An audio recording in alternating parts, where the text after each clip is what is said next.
তুই বল, আমার যে এখন কারেন্ট পরিস্থিতি, তাতে কি আমি কারো খেয়াল রাখার মতো অবস্থায় আছি? আমি যে ঢাকা শহর থাকি, এখানে কি আমার নিজের কোনো বাসা বাড়ি আছে? আমার থাকার কোনো জায়গা আছে নিজের? আমি নিজেই দাদা ভাইয়ের সাথে থাকতেছি সেখানে। আর তার চেয়ে বড় কথা, আম্মু যদি এগুলো জানতে পারে, I don't know how she is suppose to react.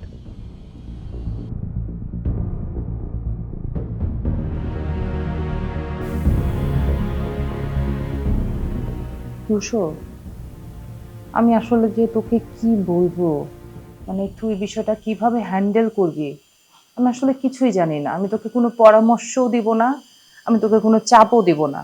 কিন্তু কিন্তু আমি তোর বড় বোন হিসেবে একজন বন্ধুর মতো হয়ে তোকে এইটাই বলবো যে ওই মেয়েটা তো আসলে এখন কেউ নেই, তুই আছিস। যেহেতু তোর বাবা মা, আমরা তো আছি দাদা ভাইয়ের কাছে, তাই না?